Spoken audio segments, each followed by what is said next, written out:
9. 성경에서 말하는 남성과 여성. 상호 보완주의자란 무슨 뜻인가? 베들레헴 교회의 30년 신학적 트레이드 마크 중 하나는 남자와 여자가 가정과 교회와 사회에서 상호 관계를 맺는 방법에 대한 하나님의 목적을 이해하는 방식입니다. 하나님의 이 목적을 우리처럼 이해하는 사람들에게 이름을 하나 붙인다면 보완하다 라는 단어를 바탕으로 한 상호 보완주의자라고 할 수 있겠습니다. 다시 말해 남녀의 성적 특질에 관한 한 서로를 보완해 줌으로써 남녀 사이의 극심한 차이가 포용되고 찬양될 때 하나님의 영광이 가장 크게 드러나고 인간관계에서 가장 큰 기쁨을 누릴 수 있으며 사역에서도 가장 많은 결실을 맺을 수 있다는 것을 우리는 믿습니다. 남자와 여자는 서로를 보완하고 아름답게 해줍니다. 상호 보완주의자라는 표현에 담긴 의도는 두 종류의 오류 중간 지점에서 우리 생활 방식이 균형을 잡도록 하자는 것입니다. 그 한 오류는 남성 지배 체제 아래서 여성이 학대당하는 것일 테고, 또 한 오류는 아름다운 의미가 있는 성별의 차이를 무조건 무시하는 것입니다. 이를 설명하면 우리 역사에서 개인적으로나 제도적으로 여성들을 학대해왔으며 오늘날에도 세계적으로나 지역적으로 여성과 젊은 여성들을 착취하고 폄하하는 악습이 여전히 있음을 상호 보완주의자들은 인정하고 통탄한다는 의미입니다. 또 한편으로 상호 보완주의자들은 하나님이 주신 남녀의 차이를 경시하고 남녀가 함께 잘 살아가도록 하나님이 정해주신 질서를 해치하는 여권 신장론자들과 평등주의자들의 충동지를 통탄한다는 의미입니다. 그래서 상호 보완주의자는 극히 성차별적이고 지배적이며 폭력적인 문화에 저항하는 한편 성의 차이를 개의치 않고 성별을 파괴하는 유니섹스 문화에도 저항합니다. 우리가 이 두 가지 삶의 방식 그 사이의 길을 택하는 것은 중도 노선이 안전한 길이기 때문이 아니라 중도 노선은 단연코 안전한 길이 아닙니다. 이것이 성경에서 남자와 여자를 위해 하나님이 세우신 선한 계획이라고 믿기 때문입니다. 창세기 1장에서 하나님은 심히 좋았더라고 말씀하셨습니다. 저는 성별의 차이를 파기함으로써 여성 학대라는 병폐를 없애고자 하는 여권 운동가들의 시도가 오히려 남성답지 못한 남자 혹은 왜곡되고 거친 남성성을 지닌 남자들을 양산하는 엉뚱한 효과를 낳았고 그 결과 여성들이 올바른 남성을 향유하지 못하거나 남성들을 견뎌내지 못하게 되었다고 말하고 싶습니다. 바꿔 말해 남녀의 차이에 대한 진실, 그 차이의 아름다움과 가치를 아이들에게 가르치지 않는다면, 그것을 삶으로 살아내는 법을 남녀 아이들에게 가르치지 않는다면 그 차이는 건전한 방향으로 성숙해가지 않고 역기능을 일으키게 될 것입니다. 그리고 청년 세대는 성숙한 남자 혹은 성숙한 여자가 된다는 게 무슨 뜻인지 도무지 모르는 사람들이 될 것입니다. 문화적인 면에서도 우리는 엄청난 대가를 치르게 될 것입니다. 저는 총론에서 강론으로 들어가는 식으로 이 문제에 접근해 보고자 합니다. 먼저 인간으로 존재한다는 것에 대해 말하고 남성으로 그리고 여성으로 산다는 것이 어떤 것인지 예를 들어 설명한 뒤에 이것이 성경에 어떤 근거를 가지고 있는지 구체적 본문을 제시해 보겠습니다. 인간됨의 경위. 먼저 인간됨에 관해 한마디 하면서 시작하겠습니다. 1980년 7월 13일 베들레헴 교회에서 맞은 첫 주일 저녁, 저는 삶은 사소하지 않다라는 제목으로 메시지를 전했습니다. 그 설교에서 저는 이렇게 말했습니다. 때때로 인간은 삶이 물 새는 수도꼭지처럼 똑똑 떨어져 사라지지 말았으면 하는 갈망을 느낍니다. 하루하루의 삶이 하찮은 일들의 연속이 아닌 그 이상의 특별한 의미를 지닌 것이 되기를 바라는 마음을 여러분 모두 경험하셨을 것입니다. 한편의 시를 읽을 때도, 골방에 무릎 꿇고 앉아 기도할 때도, 해질녘 호숫가에 서 있을 때도 그런 생각이 들 수 있습니다. 누군가 태어나고 죽는 것을 볼 때는 특히 그런 생각이 자주 들 수 있습니다. 그 설교에서 저는 신명기 32장 46절부터 47절에 나오는 모세의 말을 인용했습니다. 내가 오늘 너희에게 증언한 모든 말을 너희의 마음에 두고 너희의 자녀에게 명령하여 이 율법의 모든 말씀을 지켜 행하게 하라. 이는 너희에게 헛된 일이 아니라 너희의 생명이니. 하나님이 창조하신 모든 인간, 하나님의 형상 안에 인간의 표지를 지니고 있는 모든 사람들의 깊은 내면에는 생명에 대한 갈망, 무의미한 존재이고 쉽지 않다는 갈망이 자리 잡고 있습니다. 사소하고 싶지 않다는 갈망, 경박하고 싶지 않다는 갈망, 하찮고 쉽지 않다는 갈망. 최근에 추리 소설과 에거서 크리스티 작품에서 다음과 같은 글을 읽었습니다. 나는 사는 게 좋다. 때로 심하게 절망적일 정도로 격하게 비참할 때도 있고 슬픔으로 고통스러울 때도 있지만 그 모든 일 가운데서도 나는 아주 확실히 알고 있다. 그냥 살아있다는 것만으로도 엄청난 일이라는 것을. 저는 이 말이 아주 멋진 진실이라고 생각합니다. 인간으로 산다는 것은 엄청난 일입니다. 창가나 문가 혹은 그 어디에든 기대어 서 있을 때 갑자기 자기도 모르게 엄청난 힘으로 다음과 같은 깨달음을 얻는 아주 보기 드물고 멋진 순간을 여러분은 모두 경험해 보지 않습니까? 나는 살아있다. 살아있어. 나무나 토끼처럼이 아니라 인간처럼. 나는 생각하고 느끼고 갈망하고 후회하고 슬퍼한다.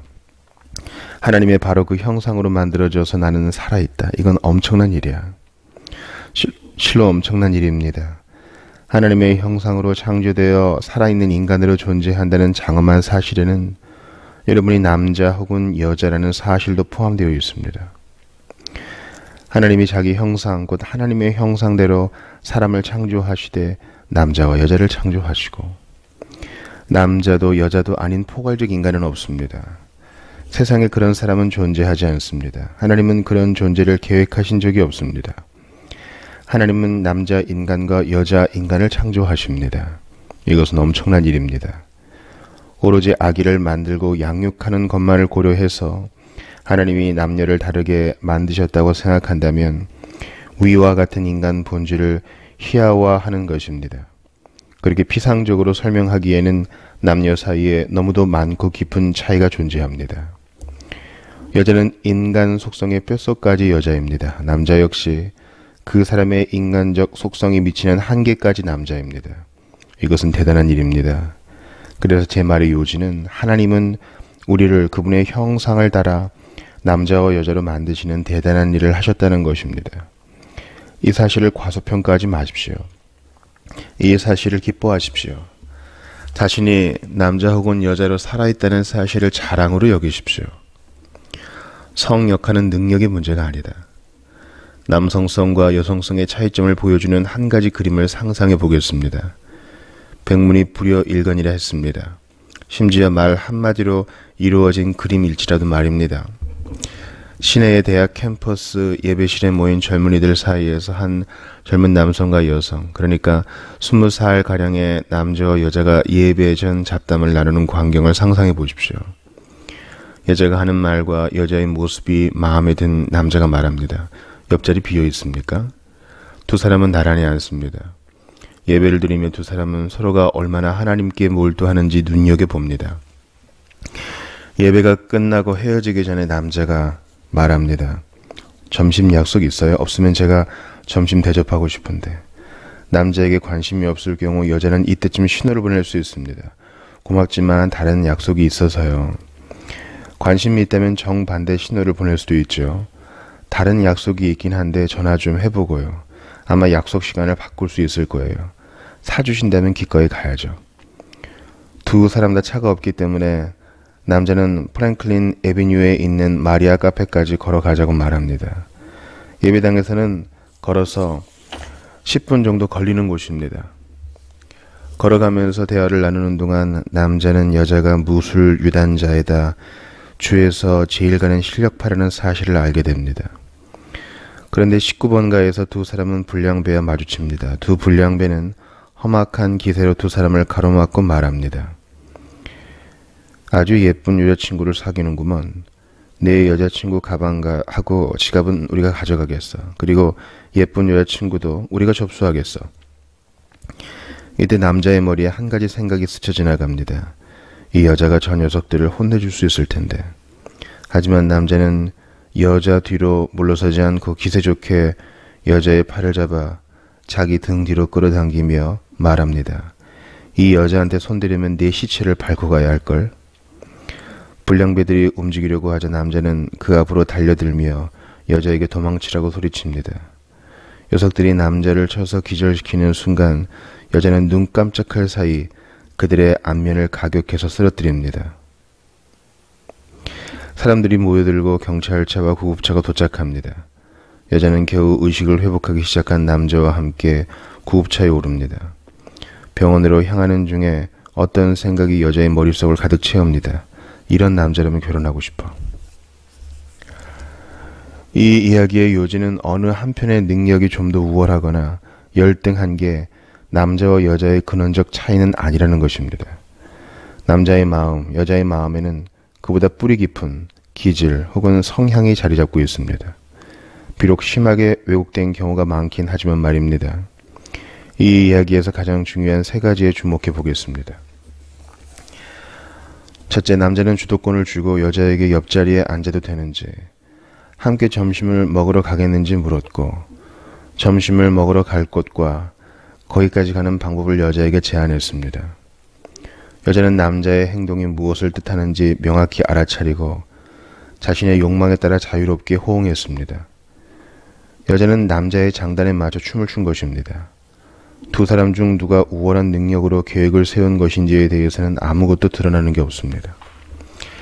하나님은 상황을 이끌어 가고자 하는 욕구를 남자의 마음에 새겨 넣어 주시고 여자의 마음에는 그것을 알아차리고 즐길 수 있는 지혜를 새겨 넣어 주십니다. 둘째, 남자는 여자에게 점심을 대접하고 싶다고 말했습니다. 점심값을 남자가 치르는 것입니다. 이 행동으로 이 청년의 마음에서는 여자를 향해 다음과 같은 신호를 보냅니다. 점심값을 치르는 것도 제 책임이라고 생각합니다. 이 짤막한 인생 드라마에서 주도권은 제가 쥐고 필요한 것도 제가 마련합니다.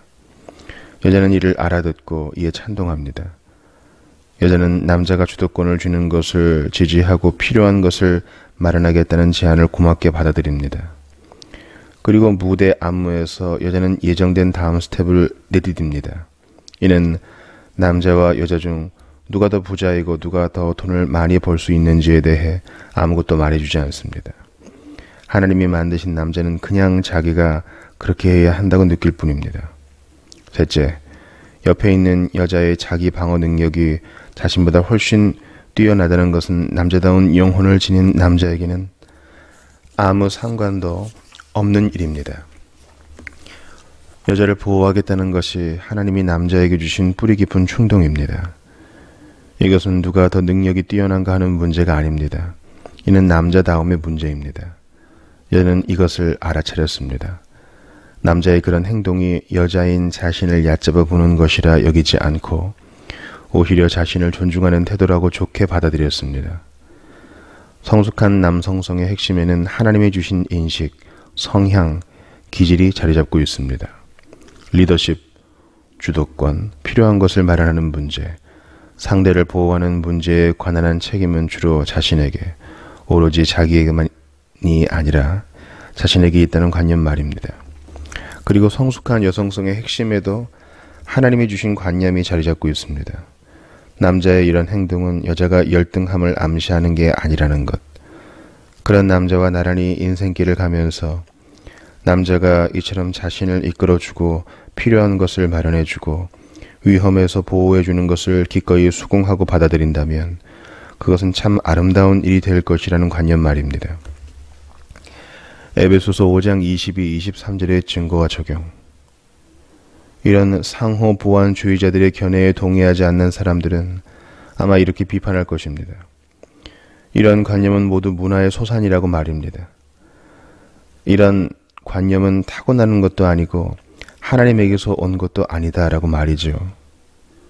상호 보완주의자들의 생각은 자기가 자라온 환경과 어린 시절 보고 배운 편견을 반영할 뿐이라고 이들은 말할 것입니다. 그럴 가능성도 있습니다. 사람마다 다 자기 나름의 전제와 기호를 갖고 이 문제를 바라봅니다. 문제는 하나님이 성경에서 이 일에 대해 자신의 뜻을 계시하시는가입니다. 먼저 결혼에 대해 말하는 성경 구절을 찾아보고 다음으로 교회에 대해 말하는 성경 구절을 아주 간략하게 살펴보겠습니다. 어느 부문을 보든지 그리스도를 닮고 겸손하며 자유롭고 희생적인 남성이 여성을 이끌며 필요한 것을 마련하고 여성을 보호해줄 일차적 책임을 집니다. 그리고 여자들은 이런 남자들과 나란히 성경에서 제시하고 있는 길을 가면서 자신의 은사를 최대한 발휘하고 그 남자의 리더십을 지지해주며 그리스도의 나라를 진전시키라고 부름받습니다. 먼저 결혼과 가정에 대한 말씀으로 에베소서 5장 22절부터 33절입니다. 아내들이여 자기 남편에게 복종하기를 주께 하듯 하라. 이는 남편이 아내의 머리됨이 그리스도께서 교회의 머리됨과 같음이니 그가 바로 몸의 구주시니라. 그러므로 교회가 그리스도에게 하듯 아내들도 범사에 자기 남편에게 복종할지니라. 남편들아 아내 사랑하기를 그리스도께서 교회를 사랑하시고 그 교회를 위하여 자신을 주신같이 하라.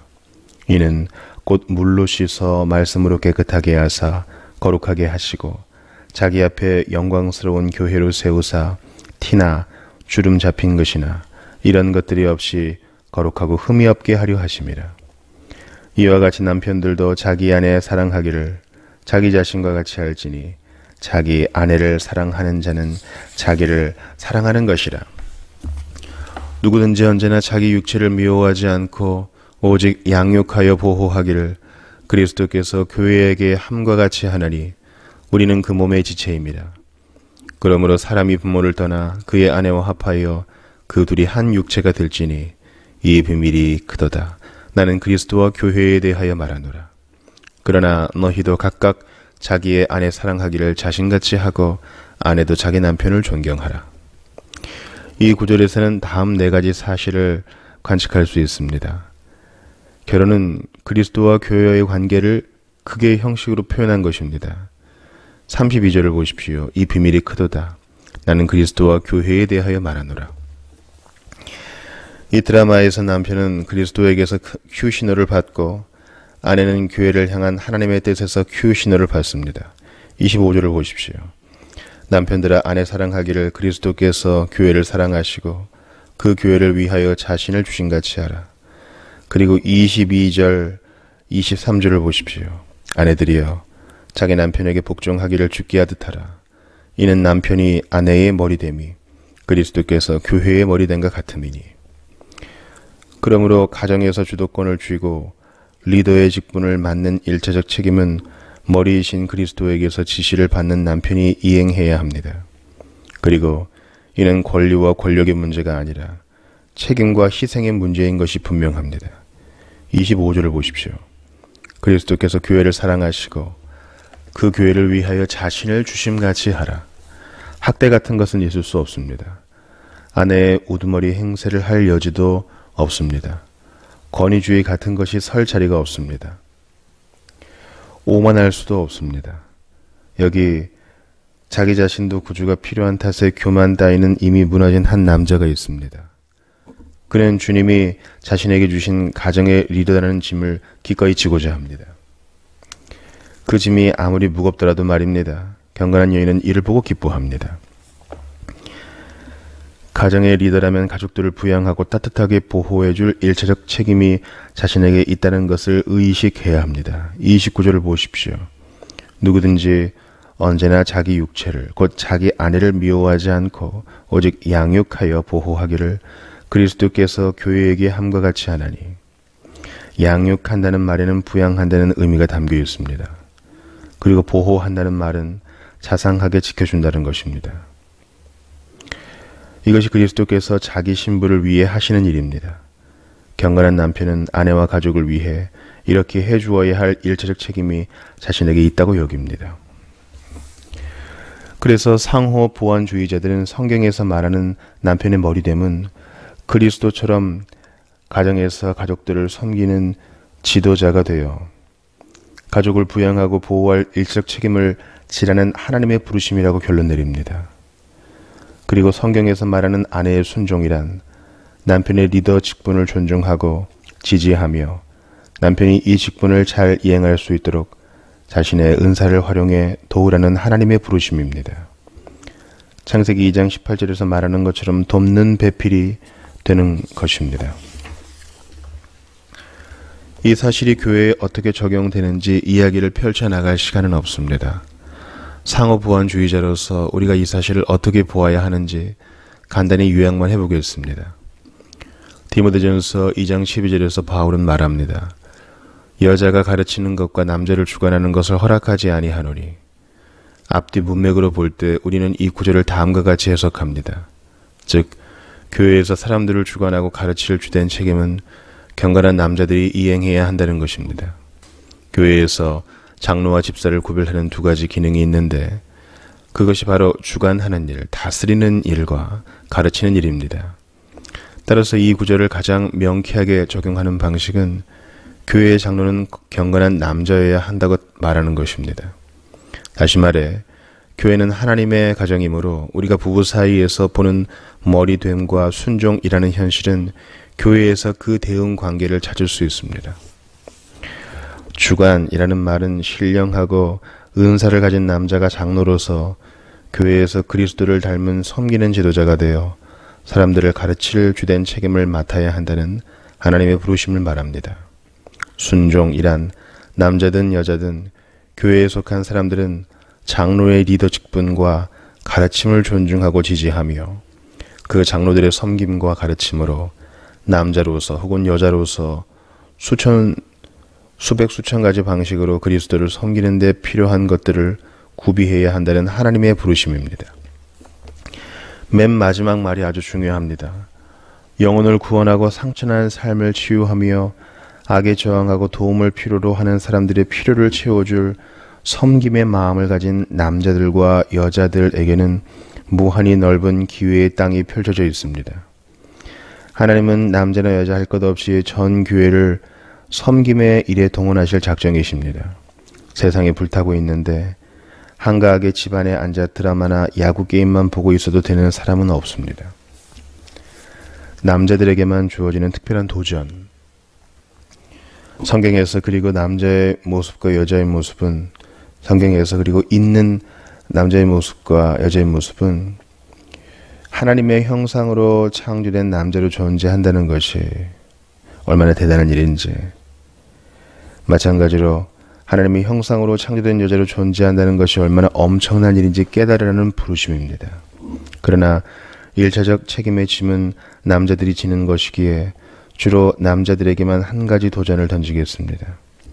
남성들이여, 가족들을 위한 도덕적 통찰, 주님의 집을 위한 열심, 하나님 나라를 진전시키는 일에 대한 고결한 헌신, 교회의 사명을 위한 명확한 꿈, 그리고 그것을 현실화시키려는 온화한 고집이 있습니까?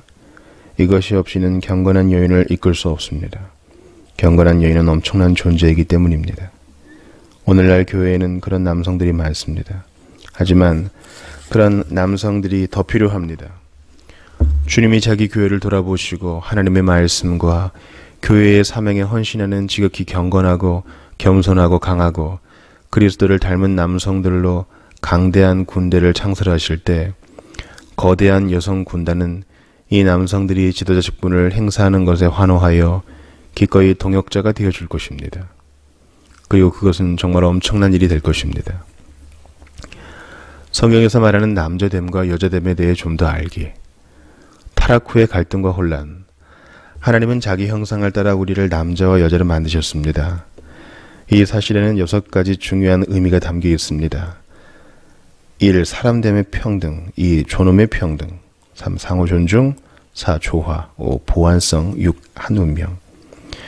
사람됨의 평등이랑 남자는 고릴라처럼 가슴에 털이 있다고 해서 여자보다 못한 사람이 아니며 여자는 물고기처럼 가슴에 털이 없다고 해서 남자보다 못한 사람이 아니라는 의미입니다.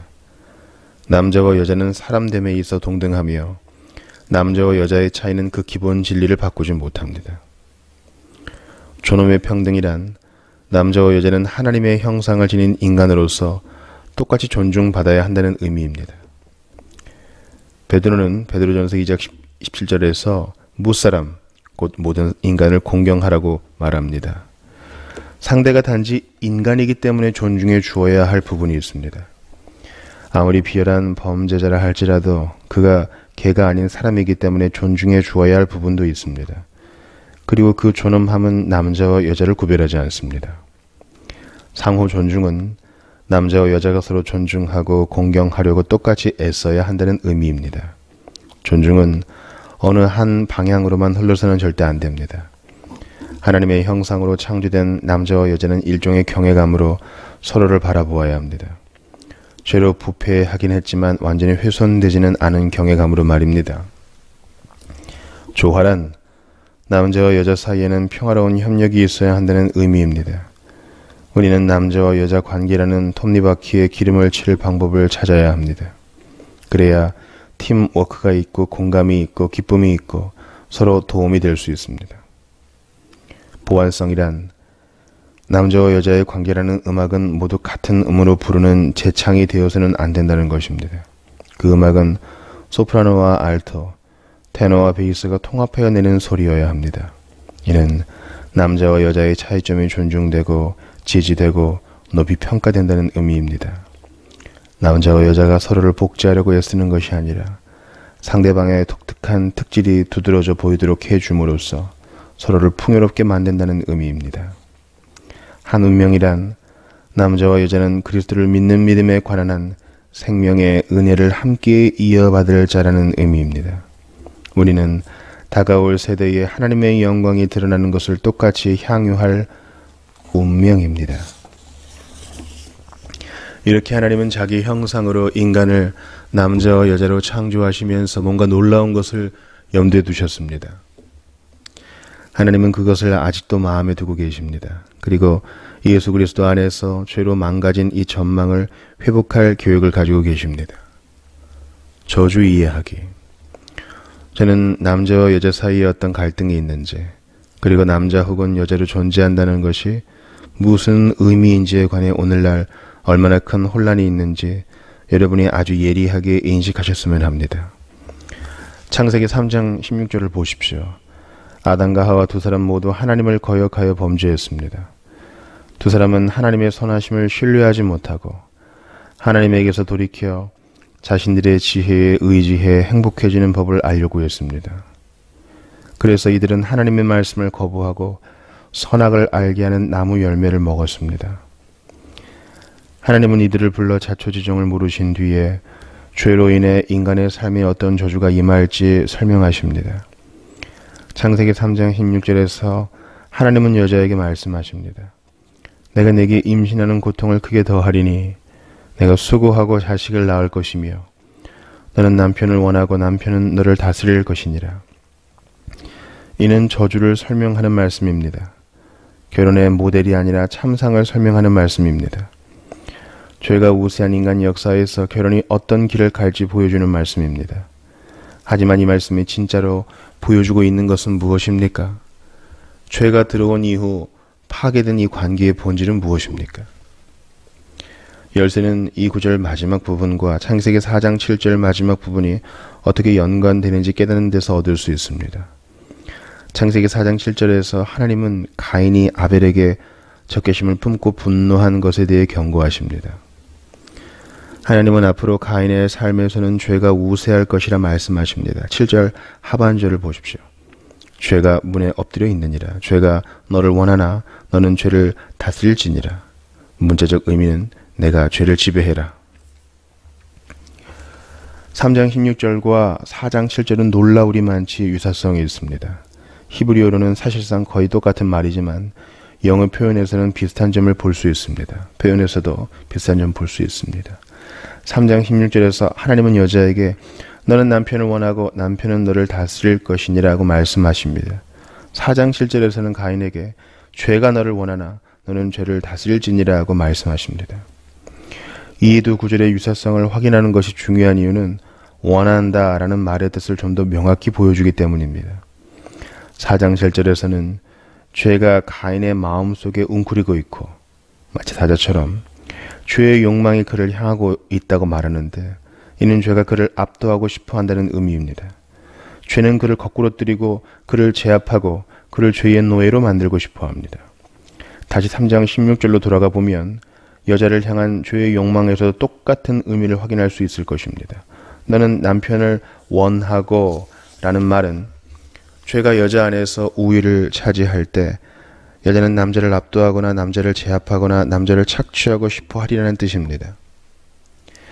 남자 안에서 죄가 우세할 때 남자도 똑같은 방식으로 대응할 것이며 여자를 힘으로 제압하거나 여자를 지배할 것입니다.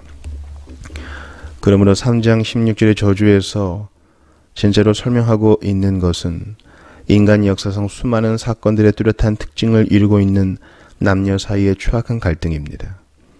하나님이 창조하신 남성성은 죄로 부패하고 타락했습니다. 하나님이 창조하신 여성성도 죄로 부패하고 타락했습니다. 죄의 정수는 자기 자신을 의지하고 자기를 높이는 것입니다. 그것은 먼저 하나님께 반역하는 것이요, 다음으로는 서로를 착취하는 것입니다. 따라서 부패한 남성성의 본질은 자기 개인의 욕망을 위해 여성을 제압하고 제어하고 착취하려는 자기 강화 시도입니다. 부패한 여성성의 본질 역시 자기 개인의 욕망을 위해 남성을 제압하고 제어하고 착취하려는 자기 강화 시도입니다. 주된 차이점이라면 남자의 약점과 여자의 약점이 다르다는 데 있으며 우리는 상대방에게서 바로 이 점을 이용합니다. 일반적으로 남자는 여자에 비해 완력이 세기 때문에 여자를 강제로 겁탈하고 학대하고 위협할 수 있으며 하는 일 없이 빈둥거리며 여자를 멸시할 수 있습니다. 요즘에는 그런 이야기를 자랑처럼 말하는 게 유행입니다. 그러나 여자가 죄인이라는 것도 애누리 없는 사실입니다. 우리는 하나님의 형상을 입은 남자와 여자입니다. 동시에 타락한 남자와 여자입니다. 여자는 남자만큼 힘은 세지 않을지 모르지만 대신 남자를 제압하는 법을 알고 있습니다. 여자는 말 솜씨로 남자를 크게 앞서는 경우가 많으며 말로 안 될 때는 남자의 정욕이라는 약점을 이용할 줄 압니다. 죄인인 여자가 죄인인 남자를 제어하는 능력에 대해 조금이라도 의문이 든다면 세상에서 가장 위력적인 마케팅 세력이 뭔지 잠깐 생각해 보십시오.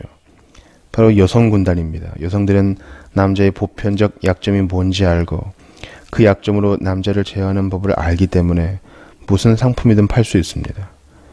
죄인인 남자가 여성을 착취하는 모습이 더욱 두드러져 보이는 것은 그 방식이 흔히 거칠고 폭력적이기 때문입니다.